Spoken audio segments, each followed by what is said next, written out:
Hello, welcome back to Dawes Gaming, and today I'm talking to you about Nintendo's lineup for 2025.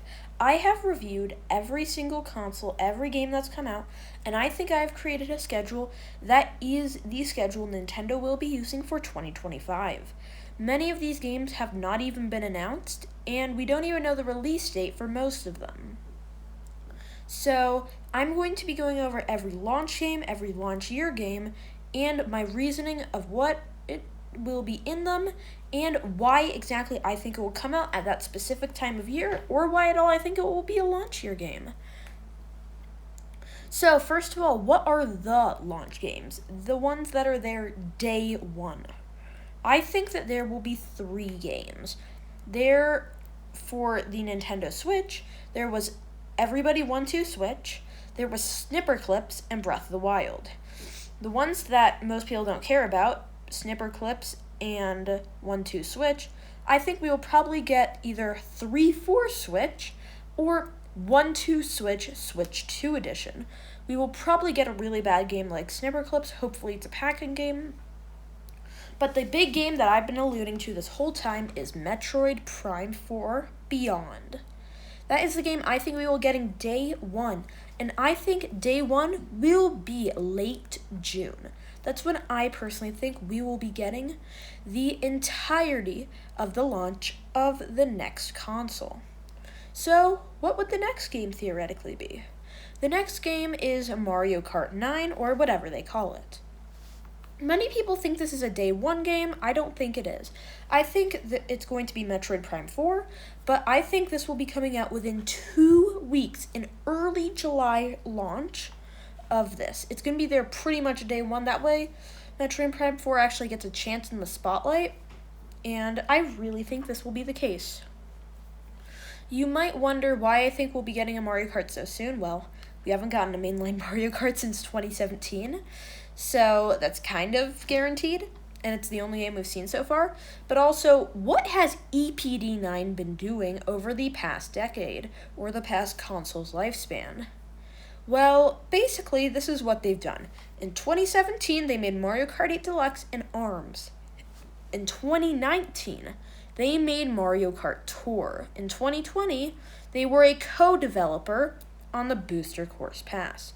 And in 2022 or 3, they continued the Booster Course Pass. So they have not done anything, really, since ARMS. And I really think that should change very soon. They are going to be the ones full development, and I think we'll be getting 48 48 tracks day one, 24 retro, 24 nitro. So, what else are we getting this year? Well, you might wonder why ARMS is playing on the screen, and that is mainly because this was Nintendo's new IP in this console's lifespan. So we got this game and Splatoon recently. In 2015 we got Splatoon, 2 years later we got ARMS. This game was also made by EPD9, but that's not what we're talking about. We're talking about a brand new IP. So I think we are getting Metroid Prime 4 in late June. Then we are going to get Mario Kart 9 in early July. Then somewhere in August, I think we're getting a brand new IP. And I don't really know what this new IP will be. Really, only Nintendo knows. So I really think that it's going to be unique, and it focuses a lot on online presence, because ARMS really seem to be lacking in that.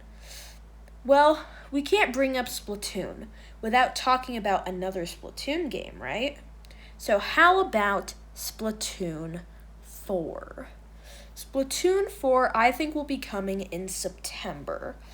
Similar to how Splatoon 2 came in July of the first console, I think Splatoon 4 will come out. So, what will be coming in this game? I think it will basically be another Splatoon game with some new modes. And I really think that this game will just expand on Splatoon 3 a lot, especially after the Grand Fest ended. And that's kind of going to set the stage for exactly what happens in Splatoon 4. So, many people think that there's going to be 2 Splatoon games on the next console, and I do agree. But I don't think we're getting 2 mainline games. I think we're getting Splatoon 4, and that's going to last like 5 years. And then we're going to have a spin-off game that's focused entirely on single player.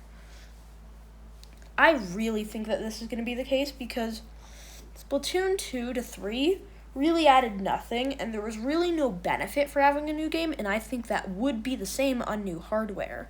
So I really think that there will be one Splatoon game on the next console, because 2 was a bit much. So now that Splatoon has cemented itself as one of Nintendo's most popular IPs, I think they can hold back now, and we'll get one mainline and one spin-off game. I don't think we're getting the spin-off this year, which is why I'm not talking about it. But a game that I do think we're getting this year in October is a game from Intelligent Systems. And you might wonder what they've been doing in the past few years, because they've been doing pretty much nothing. In 2023, they made a mini DLC, and then they just made a remake in 2024. So they've not had a big new game in a while now. So I personally think that we will get a new Paper Mario this year, because we normally get a new Paper Mario every 4 years. Instead of getting a new one, we got Thousand Year Door. I think 1 year later, we will get a brand new Paper Mario. Hopefully, it will break the curse of horrible Mario RPGs, new RPGs at least, on the Nintendo Switch and Wii U, because they were just horrible on Wii U and Switch. I mean, I think we are getting it, but I hope that it's refined at least enough so we can enjoy it, because games like Origami King, like I just can't stand Origami King, to be honest. So yeah, that's what I think about Paper Mario. But what about another game that also is coming in 2025? This game is none other than Pokemon Legends ZA. And this game is coming in November. I'm calling it. Many people might not realize the importance that this game might hold on the Pokemon franchise, because this game will be one of the most important entries for a while, because Pokemon took a while off. We have not seen a brand new Pokemon game since 2022. And if you count DLCs, we haven't gotten one since 2023, which is a while. And the reason that I think we will get this in November of all months, because we know we're getting it this year, but we don't know when. Well, Pokemon games in the past few years, well, not few years, it's been like 30 years, there's only been one game that doesn't release in November. And that was Pokemon Legends Arceus, the other Pokemon Legends game. But I think we will be getting it right before the beginning or halfway through November, I guess, because this game needs to come out this year, or it's just going to be horrible for the Pokemon company. So it's coming out this year, and it's coming out in November. I don't think we're getting Pokemon Champions this year, but that's my opinion. Okay, so you might think that I have not talked about a very specific game that most people enjoy, and that is none other than a brand new 3D Mario game. Yes, I think we are getting this game in December. And this game is a really big and important game, because we have not gotten a brand new 3D Mario since Odyssey in 2017.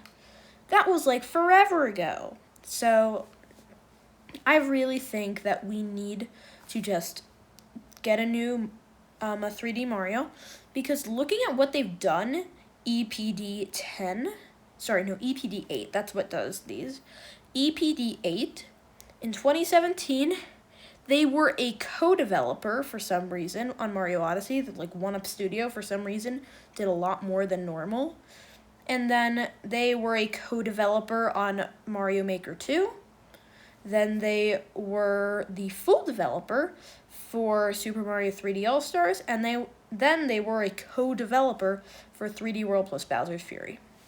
So that's what I think we're getting this year. Be sure to comment and like down below, and I will see all of you guys in the next video.